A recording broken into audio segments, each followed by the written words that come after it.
Hello friends, কেমন আছো তোমরা সবাই? আশা করি সবাই ভালো আছো আর সুস্থ আছো।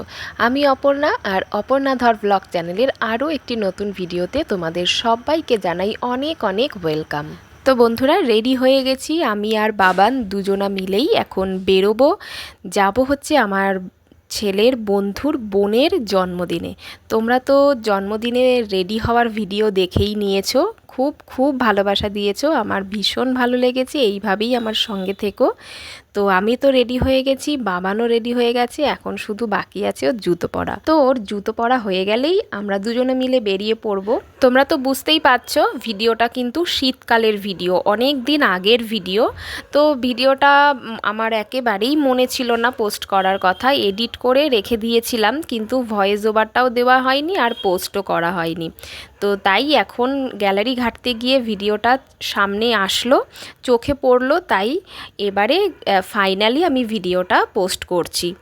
তো এবারে দেখো বেরিয়ে গেছি, যাব হচ্ছে দোকানে, আগে গিফট কিনবো, কারণ গিফট কেনা হয়নি, একেবারেই সময় পাইনি। তো চলে এসেছি দোকানে। তো যেহেতু মেয়ে আর খুব বেশি বড় নয়, তো সেই কারণেই ভাবলাম যে কি দেওয়া যায়, এত কিছু ভাবতে ভাবতেই ভাবলাম যে পেন্সিল বক্স দেওয়া যাক। তো সেটাই কিনতে দোকানে চলে এসেছি। অনেকগুলো পেন্সিল বক্সই দেখা হয়েছে। তো তার মধ্যে ওর যেটা ফেভারিট পিঙ্ক কালার আর একটু ফেয়ারি ডল, এই সব যেহেতু বাচ্চাদের পছন্দ, তো সেই কারণে ওর পছন্দ মতোই একটা পেন্সিল বক্স আমি এখানে নিয়ে নিয়েছি। এই যে এইটা কিন্তু আমার ভীষণ পছন্দ হয়েছে, আশা করি ওরও পছন্দ হবে।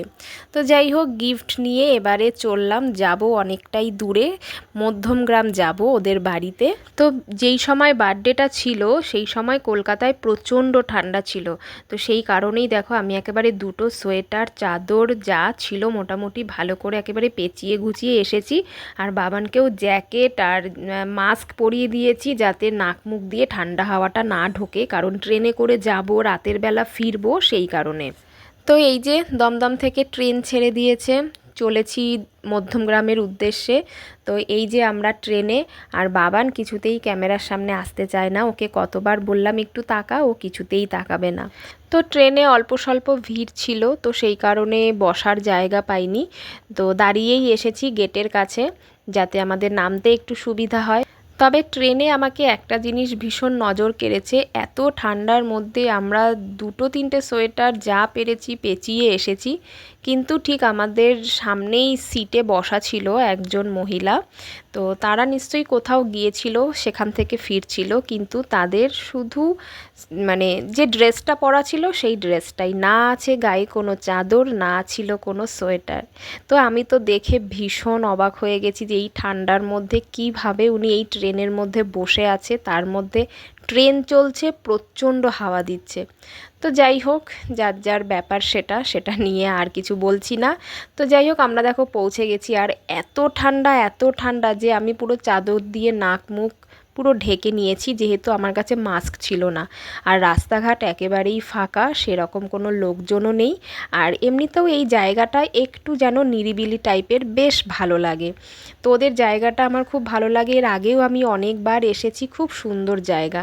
তো যাই হোক, চলো আমরা পৌঁছে গেছি, এবারে বাড়িতে ঢুকবো। দরজা খোলাই ছিল, যেহেতু অনবরত লোকজন আসছে, সেই জন্যই হয়তো দরজাটা খোলা রেখেছিল, ওরা সবাই ওপরে আছে। তো চলো এবারে ওপরে যাওয়া যাক। সবাই তোমার ও মা, তোমাকে কি সুন্দর লাগছে! বাবা, তোমার মুখে দুটো ফুল, চন্দন, আর কি কি পড়বে বলো? তো এই হচ্ছে বার্থডে গার্ল, যে তার মা, সেও আমার ভীষণ ভালো বন্ধু। আর এনার ছেলেও আছে, যে আমার ছেলের সাথে পড়ে, তারাও কিন্তু খুব ভালো বন্ধু। তো যাই হোক, বন্ধু হিসাবেই বন্ধুর বাড়িতে এসেছি। আর দেখো পকোড়া ভাজা হচ্ছে এখানে, এরপরে আমরা পকোড়া খাবো।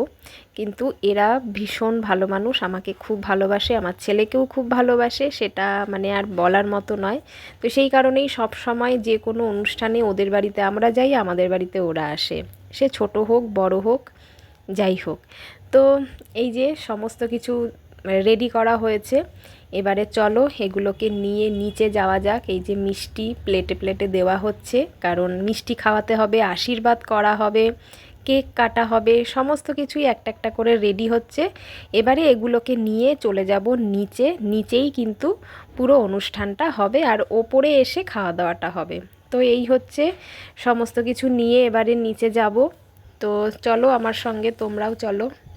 তোমরা হয়তো খেয়াল করেছো সমস্ত কিন্তু ভিডিও যা হয় সব আমি একাই করি, তো কেউ আমাকে হেল্প করে দেয় না।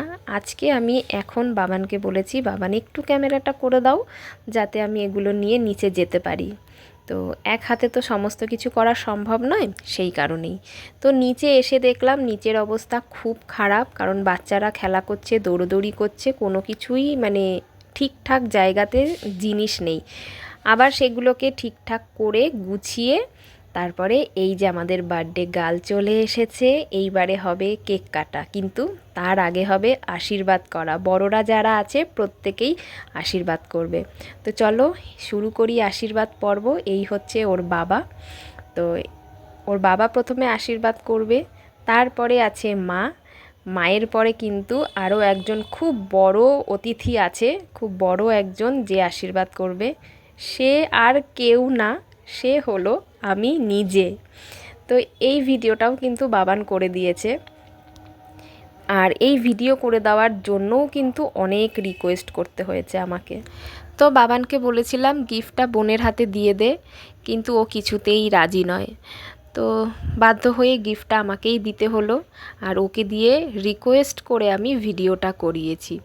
তো যাই হোক, এই যে গিফটটা দিয়ে দিলাম।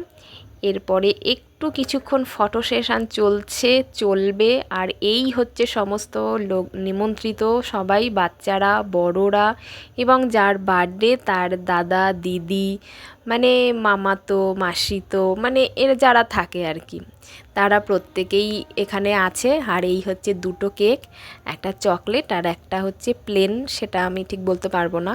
তবে আমার জন্য খুব ভালো হয়েছে, কারণ আমি চকলেট খাই না, তো আমি এই সাদা কেকটা খেয়েছি। আর ভীষণ টেস্টি খেতে, মিও আমোর থেকে নেওয়া হয়েছিল, আর সবাই তো জানে মিও আমোরের কেক মানেই ভীষণ ভীষণ টেস্টি। তো চলো এবারে কেকটা কাটা হোক। বাচ্চাদের এই দিনটা বড়ই আনন্দের একটা দিন। আমাদের সময় তো আমাদের বার্থডে, মানে আমার বার্থডে কিভাবে কেটে গেছে বলতেই পারবো না। তো আমার মনে পড়ে প্রথম যখন আমি বার্থডে সেলিব্রেশন করি, সেটা হলো আমি উচ্চ মাধ্যমিক পাশ করার পরে। তাও সেটা হয়েছিল মাসির বাড়িতে আমি এসেছিলাম। তো ভাইরা কোনোভাবে জানতে পেরেছিল যে সেই দিনকে আমার বার্থডে, আর সেই কারণেই ওরাই জোর করে কিন্তু এই বার্থডেটা সেলিব্রেশন করেছিল। তো প্রথমবার কেক কাটতে আমার ভীষণ লজ্জা লাগছিল, কিন্তু কি করব, ওদের প্রেশারে আমাকে কেক কাটতে হয়েছিল। আর মনে মনে একটু ভালোও লাগছিল, আনন্দও হচ্ছিল, প্রথমবার জন্মদিন আমার সেলিব্রেশন হচ্ছে, আমি কেক কাটছি। তো যাই হোক, আমাদের তো কেক খাওয়া হয়ে গেছে, এবারে আমরা উপরে চলে এসেছি। এবার শুরু হবে মেন কোর্স ডিনার। তো প্রথমে দেখো বাচ্চাদেরকে বসিয়ে দেওয়া হয়েছে, তারপরে আমরাও তাড়াহুড়ো করে খেয়ে নিয়েছি। আর অনেকটাই রাত হয়ে গেছে, বাড়িতে ফিরতে হবে, তো সেই কারণে নিচে এসে গেছি। তো বাবান জুতো পরছে, আর দেখো একদম দরজার সামনে চলে এসেছে আর একজন অতিথি। তো সবাইকে টাটা বলে বাই বাই বলে আমরা বেরিয়ে গেছি। রাস্তা একেবারে ফাঁকা, শুনশান, লোকজন নেই। আর দেখো কত কুয়াশা পড়ছে, আর প্রচণ্ড পরিমাণে ঠান্ডা, মানে ঠান্ডায় আমি পুরো জমে যাচ্ছিলাম, এরকম অবস্থা।